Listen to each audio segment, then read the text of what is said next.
Good? Yeah. NSC Fan TV, Scott, Drew, after a tie 0-0 with New England Revolution. But it's a punt on the road, and it felt like a win. So maybe the first contrast is that we've collected two ties. Yeah. Two ties on the road. The tie against New England felt like a win. The tie against Toronto didn't feel quite as positive, did it? And that one felt like a loss. This one felt felt like like a a win. I mean, they're at the top of the table. Turner's back for them in the goalkeeper slot, so they're back. Kessler's back for them. Kessler's back had a huge impact on that game, and Buchanan, of course, is back. My gosh, what a great player he is! And going forward, I think he's a scary sight going forward. You don't want him playing against you. I don't know why they played him in the middle. Yeah, actually, I don't know why Bruce Arena played him in the middle. Yeah. There were moments in that game where Bruce Arena was standing on the sideline, and again, we were watching it on television, and Bruce Arena was standing there, and he was standing there with his mouth wide open, looking flummoxed. And I was like, "Yeah, I feel exactly the same way looking at the way that you lined up your team. Like, why?" It makes sense. No, it was a weird Why are you playing lineup. Tayshaun Buchanan on the middle like that? You need space. That guy needs. He needs space to do his magic. Yeah, Yeah. and for Canada, I think he was rated like the best young player. That's For right. them. Yeah, the Gold Cup. We have other Or things to say best about young player in the Gold Cup. Yeah, Actually, right. yeah, the whole thing. The whole thing, the whole shebang. Yeah, and, Buchanan's just and play him on the outside, and that's where they Yeah. had been playing him previously. So maybe they thought that he could have added some creativity in the middle, but yeah, it just felt like he was wasted, and then they took him off with about 30 minutes to go. They took him off, and when they did, I almost thought, well, it looks like they don't want to win. They're going for the draw. Like Yeah. that's what I felt Yeah. like when he came. Well, you off. texted me. You texted me in the middle of the game, and you're like, "I don't think New England wants to win. What do they do?" They take Buchanan. Why would you take Buchanan? I mean, he's the kind of player though who can play all 90, right? With intensity. Yeah. I mean, he's got the endurance to do it. So when I saw him come off, I thought, yeah, they don't want to win. They're going for the draw. Right. And it's silly because they were at home. They're at home. They had Buchanan. They were back to full strength. But I guess that maybe there's a calculation in Bruce Arena's mind that works like the following: we're in the lead. We're in the lead in terms of just all the points overall. Okay. And so if this isn't going to be an easy win, we play for a draw. They don't pull ahead. They don't gain any ground on us. We don't lose any ground on them. Maybe some other teams might get some wins and things like that. But you know what? Unless we think that we're going to win this game, we really only need to tie. We really only need to tie them. So they're not going to gain any ground. So again, we've overall taken 4 points, and they've only got 1 point with us in the series for this season. But maybe the thought was, well, we're a little short, and this is maybe as a team that's on a roll. We'll play for a tie here at the end because maybe it's just too dangerous to play for the win because they could take the win too. And they were on such an undefeated streak too. I think keeping that momentum, at least for me, is one thing that's important. I think you're probably right. Another thing to consider is that going forward, we honestly had quite a bit of prowess going forward. We looked really good. I think that in the second half. In the second half, yeah. And I think we have things to say about the forwards in the first half. He may have realized that and thought it'd be easier to just go for that 1 point. Yeah. Because, like you say, they're in the lead, right? When it comes to team composition, they've probably got the best set of players in the Eastern Conference, right? So, I mean, it makes sense to just go for the draw. But it also is weird, right? Because they were at home. And they're at home full force. But the calculation does make some sense. So I can see the reasoning. I'm just not sure. But I was happy to see Buchanan come off for us. Oh, yeah. It's exactly like we're criticizing him, but on the other hand, we're like, well, if you're going to make this error, we applaud. I'll take it. Yeah, I'll go for it. Yeah. I'll take it. Okay, if you want to do that, then sure, perfect. So we have opinions about their team. Yeah, I was going to say we thought a lot about that. Because when I first saw New England Revolution Fan TV. We're coming back for a second. Now back to Nashville Soccer Club Fan TV. We've got a depth back, honestly. We're missing Zimmerman still. Still missing. And Johnston didn't play. Johnston didn't play, but he is available to my knowledge, right? So Godoy came back. Lovitz came back. We started with Ake Lova. More to say about that in a bit. Yeah. Dax was actually not playing. Dax didn't play. He was in the booth. Yeah, he was in the booth. He was doing commentary in the booth. Yeah. All right. Yeah. So getting ready for a second act. Well, let's hope that that's not going to be for another couple of years. But, I think that's not for another. Hopefully 2 years. I think honestly we did miss balls being won in the middle. Yeah. So let's talk about the midfield first because that's where McCarty was missing. Yeah, LaGrassa. I usually think that he is a positive. I think that he's a positive replacement generally for McCarty in the midfield. I think that he's maybe a stronger tackler, maybe not quite as creative or sort of quite got the vision that McCarty has going forward. But I do think that it's roughly a like for like.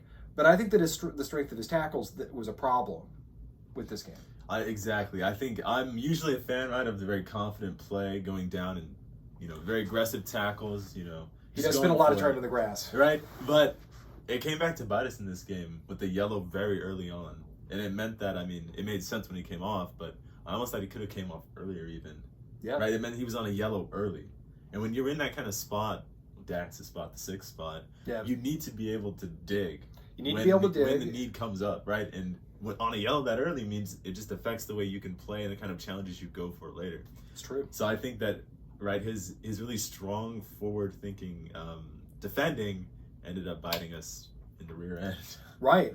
And I think that Anunga had some troubles with Buchanan. He did. He had some troubles with Buchanan, and I don't think that this is anything in particular with Anunga. So I don't criticize that play because I think that everyone's going to have trouble with Buchanan, but it did seem persistent. Yeah.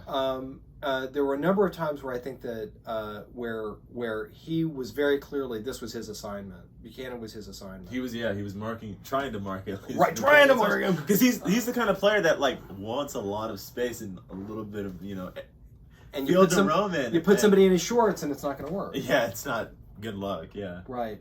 I think he's the kind of player that takes advantage of people who watch the ball too. Well, that's a nice point. Because if you watch the ball, he's going to be gone. You're never going to find him, and y'all have lost your man. And then it's over. The way Buchanan, it's amazing. But so I think that we had some criticism of the inside midfielders, but I think the outside midfielders, both Wilson and Washington, and then Lovitz's replacement with Washington, were all really positive. I really think that Washington and Lovitz are just such Charlie Hustle players. I'd love to watch folks kind of get on their horse and just run hard and knowing that you only have to really have to play until the coach is like, I see you're getting tired. Yeah. And Lovitz, I think, came on and had an extremely positive impact going forward. Yeah, I think when it comes down to it, Washington, great player, do not get me wrong, but his strengths lie a little bit more on the defensive side of things than Lovitz. Yeah, Lovitz really is big lefty. That big chance towards the end of the second half, I can't remember what minute, but right where he was just flying down that wing. The 3-5-2 does work with players like Lovitz who just and Johnston too, who just sprint down those wings and create those great kind of wingers. Yeah, and I think that both Johnston and Lovitz are also reliable defenders, but playing them with the 4-4-2 on the outsides of the four has got a little bit of exposure. I really like with the wings with playing them on the wings with 3 in the back is a great setup for them. Again, I think that Lovitz is a high quality defender, and I think that if we play 4 in the back, he and Johnston are good fits for that. But I do think that their game is just if there's a role for them, it's on the sort of outside 5 spots in the midfield / defense. It's awesome, especially with people like we didn't have Dax this game. People like Dax and Anunga who are in the middle who just hold things down so that they can do their thing on the wings, then they can see the opportunities too. So I think that someone and again that was the thing that I think that we missed completely in this game, because I felt like defensively the midfield was acceptable. But I feel like our midfield play going forward was just very, very lacking. Creativity-wise, we missed a whole lot of chances. The through balls are missing without Dax. That's right. He doesn't. Dax also pulls defenders off of him. I think very well. It's true. We just didn't see as much of that. But yeah, seeing that, and I think that even somebody who, again, you and I have got a little bit of some disagreements about Godoy's game, but even he didn't upgrade in that regard for us. Yeah. Pretty much most of his holding midfield play was either sprayed out to the sides or in fact played back. So I think that we very clearly missed someone who could hold the ball well and see opportunities going forward. So Dax, wait a couple years and then go right and do things in the booth. But for now, we need you keeping things Well, then held down in the middle. But let's talk about the designated players then, because that's what we need to put the designated players. It's like, why are we using our designated players for people for bench warming forwards? It's a good point.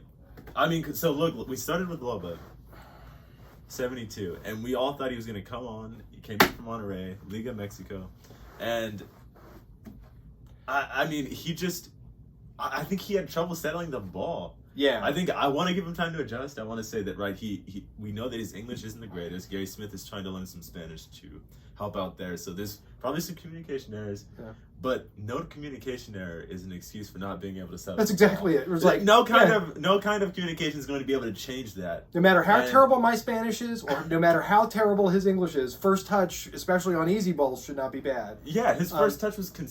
That's the thing I have to say about our forwards. I thought Cadiz, him going forward, I think it was.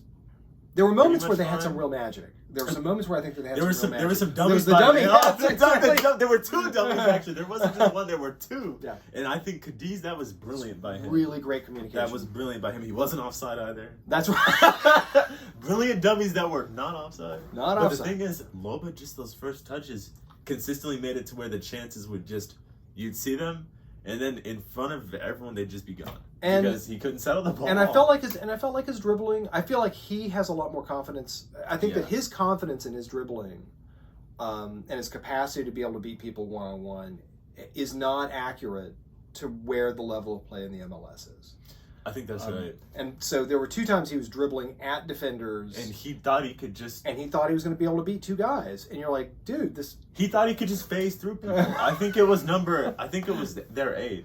Which I don't remember his name right now, but their 8, Revolution's 8, he tried to just dribble past, and he just ate him up. He just got eaten up. And I was like, Loba, you can't just. Maybe that'd work in the French league with like a lot on table. Maybe, but it doesn't work in the MLS. The quality of the defenders is higher, right? You can't just eat people. They'll eat you.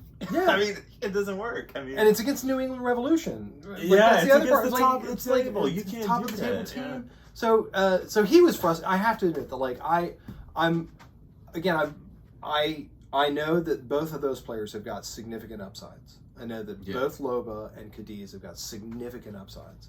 But given the fact that we have players, we have Rios, who hasn't really even seen the field very much. And we have Sapong, who I thought had a really good second. Who had positive play. I think that he's our natural starter. Given that, like, I have to admit that, like, I look at our front and I'm like, look, Mukhtar is clearly the best player and the best addition, and whenever he came on in the second half, completely changed the way that the offense played, and it was a total upgrade. But outside of that, like, I think that we should be using our designated player. Like, why are we not using our designated player to be able to get like a high quality holding midfield? So, someone who's extremely reliable, who can just hold things down so that people like Mukhtar, Sapong, Leal can do the creative thing going forward. Yeah, I think that makes perfect sense. Right. And we don't have to rely on Dax. And then, like, whenever Dax isn't in, we're like, well, we got some people who can play some real defense, or we got some, like, people who are really Charlie Hustle runners. Yeah. We're like, look, those are great. And those are great folks to have around and folks to be able to put in. But if you don't have somebody who can hold the ball well, and to be able to see lanes and things like that, it's a problem. And I think that we've suffered from that. Now, again, the fact that our defense held them to 0, but the fact that it was like, what was the possession numbers? It was ridiculous. I think we maybe had 30% possession. 30% possession, maybe? We couldn't keep the ball. And here's the other thing. Dax not being out, I think, had to do partially with the fact that we've got 3 games away on the road, right? In succession. So I feel like with a veteran player, like, you just need the night off. You need the night, I mean, it ended up working out. To me, it was a bit risky looking at it against New England. Yeah. Like, if you were going to do this, maybe hold him out against Toronto, a team that isn't quite at that level, and then bring him on for New England. I mean, I'm going the other way. I'm going the other way on this. On this, I think that the thought is, look, have him in for the game that we need to win. Okay. And we're like, look, if we lose, and then we're like, look, we'll put some forwards in, and we'll put effectively a bunch of defensive midfielders and a defense in. Just try to keep things down. Go for 0-0, and we got it. We did. And they turtled. I mean, and we turned into a turtle at about 60 minutes. As soon as Buchanan came off, I thought that it was time for us to do our thing and not worry as much about the counterattack. But yeah, I mean, I think that's a good point. I do have to say though, to Gary Smith, the 3-5-2 is working. I agree. I think over the 4-4-2, and I think it holds things down better in the back. I mean, I think Ani Baba, I think, had a good game, except for we got to talk about that penalty. VAR. Yeah, I think VAR saved us. I mean, that when you look at it, there really was no contact, and it was simulation, which does warrant a yellow card. Why didn't Bo get a yellow for that? And he was already on a yellow. So he would have came off, actually. He would have came off. That's why. So I have a feeling that it was because of that. He's not going to get redded. He's not going to get redded for... You don't want it for simulation, but he completely went down. There was no contact. I think Anibaba knew it, too, because as soon as he did it, he was like, come on. Yeah, like, hold on, dude. Dude, and they didn't want to check either. Oh, no. They didn't want to check. And as soon as they said they were checking, then he points to the computer. Yeah, right. They booed. Yeah, they booed. Nobody wanted to see. Nobody wanted to see that go to review. But then you see that angle from from almost Willis' perspective. Yeah, and you see that. It took like 5 minutes for us to get it. Yeah, you see there was. Yeah, I mean that was terrible. But little home cooking over there. Yeah, I was like, are they paying him off? But I didn't say that. I did not say that. But you see, there was no contact. Yeah. Absolutely nothing. Simulation. And he didn't get a second yellow for it. So after the game, I don't know, did you watch any of the interviews after the game? Anibaba was being, Jalil was getting interviewed after the game, and he was like, yeah, I didn't touch him. I mean, like, I wasn't worried at all. Actually, I did see that. I wasn't worried at all. I wasn't even worried at all. The reason I was worried, though, is that once it's called, there has to be clear and obvious error for them to check it. Right. So the burden of proof is higher on the no now. Yeah. So he might have been confident, but the only issue with that is that if the ref is confident too, then now you've got it's the ref versus the player. And of course the player's going to advocate for themselves. Yeah. And so having the attitude that the truth will out, not always. The truth will come out doesn't always work. Sometimes it doesn't come out. Right. But I think defensively, right, so we've got Anibaba, I think, holding it down back there. Honestly, great communication with Willis. I mean, that's something that I've mentioned before. Yeah, him and Willis, I think, just communicate extremely well, right? I think one thing I am worried about, though, is that when Zimmerman comes back, that we might try to shift back to like a 4-4-2. Well, yeah, we have three high quality defenders. We can put Zimmerman in the back here. I was like, yeah, we're gonna have zeros going on. No one's gonna score. No one's gonna score. Yeah. Either, including us. So but first off, like, what a great defensive performance our center back from the center backs. I mean, Mayer and Romney and Anibaba had great games all around. Romney, amazing. Yeah, that was great. Yeah, what a great game! What a great game! Always good in the air, regularly being able to chase down wacky balls. Stop crosses too. I mean, they were stopping crosses left and right. If it got through, any Baba was just there to get rid of it. They had countless corner kicks. Oh yeah, nothing came of them. And so, nothing. Yeah, because they were where they needed to be. I mean, and I think they did a great job of watching the man, not the ball, because you lose the ball, you lose. Yeah, that's right. That's right. Yeah. And so, and then Joe Willis. Joe Willis getting man of the match with nothing but clean sheets, shutouts. So there was one save that was a little bit of a defensive lapse, and I'm not remembering who was on it, but there was a cross, and Willis had to kind of come across and save it. It was luckily it was kind of in his basket, but it was kind of down at his knees. Yeah. But there was one little bit of a defensive lapse that Willis kind of bailed us out. The other ones, pretty much all the rest of the saves were relatively routine. They were very comfortable. That was, I forgot who it was, but that was the one where it was a bit of a scramble, but it did come right to him. All he had to do was get down. Yeah. Right? But otherwise, very comfortable saves. Comfortable saves and no adventures in the back. No goalkeeping adventures in the back. He didn't have much to scream at. He didn't have much to tell people, but afterwards, if you kept watching, right, he had a bit of an exchange with Dax where Dax asked him if he missed Ball's getting one in the middle. And he was getting cheeky, right? But he said, no, I think it was actually fine. Did you miss me playing center back? It's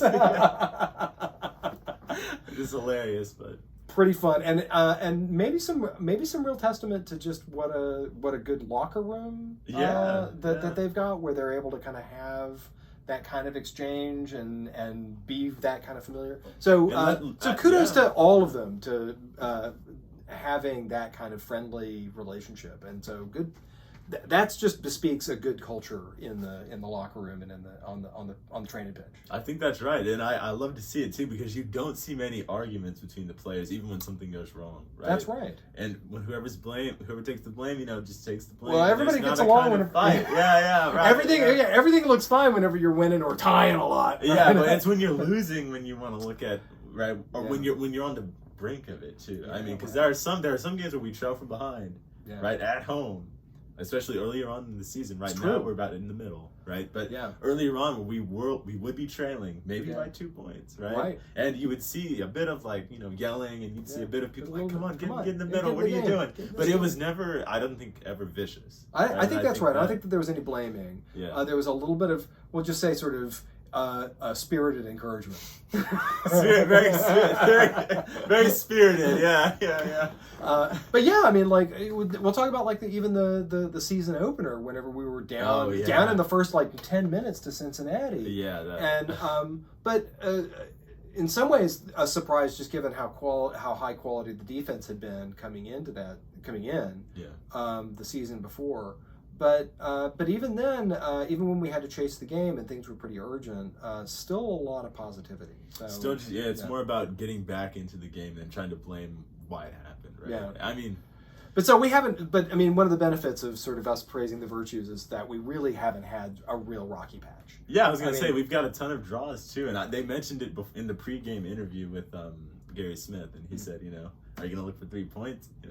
We get a lot of 1-pointers. But it has kept us in, because I think we're, third on the table now? Yeah, so we're not dropping points. I mean, that's the important thing, is not getting zeros, and consistently doing that and getting the wins whenever they come. I think, and especially given the fact that, look, the race, and this is the kind of the big idea to kind of have in mind, which is that the race is not the race for the top of the table. It's the race to make it to the race for 7th. Yeah. It's the race for 7th. Being eligible, and so it's a mid-table race. And so making sure that you're in this mid-table race, and making sure, in some ways maybe to avoid having to play at sort of the top of the table. You don't want to have early to, in I was going to say, that's what happens when you're lower, but if you're in the New England spot, you're obviously okay. First. So they get to and they get that would be great to have it bye and all that, and have home field advantage, and those are all important things. But in some ways, being playoff eligible is the primary race. Yeah. And so collecting ties and wins is not an objectionable strategy if the objective is to stay playoff eligible. And so, again, I'm not fully endorsing it, but I will say there's something real rational to it. It makes perfect sense. And another thing too is that you get to end up trying things and see what works best and create and develop a system where you can drop players in and bring them out. Because I think when it comes down to it, consistency is going to be key, especially moving towards the playoffs, where you're going to have those kind of games where all hell's going to break loose. You know what to do. You've got the let's say 3-5-2 that's just set up. We know who's going to drop in for who. We know that if somebody gets hurt, there's somebody who can come on. Things like that are going to be crucial going forward. And I think, so that does allow for some safety then, because then we can ensure that we've got the depth. Yeah. Be able to play under difficult conditions, and whenever we may have to chase games. Like when the turf is wet. Oh yeah, that's the last thing to discuss. That's the last thing to discuss. How terrible that was. Playing on wet turf, it's hard to get. Maybe that's why Lovo was getting those terrible first touches. Maybe. Well, it's who knows? I mean, who knows what other conditions it's just are explanatory. But this is a case where there have been cases. So both of us follow Arsenal Fan TV, and there's a famous one where Ty is complaining about the fact he was explains Arsenal's bad play because of the rain. Yeah. It was it was raining, and the response was, well, it's raining for the other team too, right? You're but here's the difference, which is, given that it was raining and on that particularly garbage turf. It's on turf. Yeah, that makes it... They play on that regularly. Yeah. They know that garbage turf, and they know that there's a little bump over. Yeah, no, those are ball's going to be weird over there. The ball don't go there. That's the dead zone. You go there, you're not going to get out. That's right. It's like the ball, or that dips down on, like there's a puddle there. Yeah. So I do. I will say that, like, there's home field advantage, and then there's particular sort of unique home field advantage. Yeah. And I wonder if New England's kind of got a version of that with the sort of the weird. They know turf. that the turf is. They know the turf is like that. Yeah. So they just don't do the kind of things they do otherwise. Right. Yeah. Playing on turf is just. Add water. It's disappointing. Yeah. But then you add it being slick too, and now it's a whole new beast. Yeah, and there were a lot of times when that ball was hitting, and you would just coming down and goes boop. Yep. And fast. Yep. It would hit the ground, and it's like the ball was a. Well, in fact, that was the worry, was that even when Gustavo Bo was taking those spot kicks, that was one of the things that Tony Husband, by the way, doing a great job doing primary commentary, was even saying, like, what's going to happen is that he's going to take a low drive, and it's going to skip on that turf, and it's just going to come up weird. Yeah, and that's a really good observation. And that's something to be scared of too. Yeah, that it's going to skip weird. Yeah. And by the way, Bo never did that. He always skied it over. I was very happy. Very happy. It was a joyous occasion. Glad that Bo wasn't listening to Tony Husband. But had he been, right, all you got to do is do a knuckleball, man. Would have been scary, yeah. I guess one more thing to say before we sign off is the hold-up play. Mukhtar's hold-up play is insane. I mean, he's got great vision. He's got good vision. He's got good vision. He himself is a speedy player who's got great control and has got a nose for goal clearly. But he is also a really he was able to find Leal a number of times. Yes. He was able to find Sepong a number of times. Yeah. He's really, he's a really great player. He's a great player. I mean, he didn't get that hat trick for nothing. First off, right? That's right. Fastest hat trick in MLS. Don't forget it. But I think his hold-up play is insane because he's the kind of player that gets those quick breaks out of the midfield and just rushes the ball forward. Right, and he's there before anyone else can come. Right, and he's able to just control the ball and keep possession as people trickle in so that we can try to make chances. And that meant so much given the fact that we had so little time with the ball. Yes, making the most you can out of those chances, I think, is crucial. Yeah, excellent. Well, I think that's about it. All right, NSC Fan TV.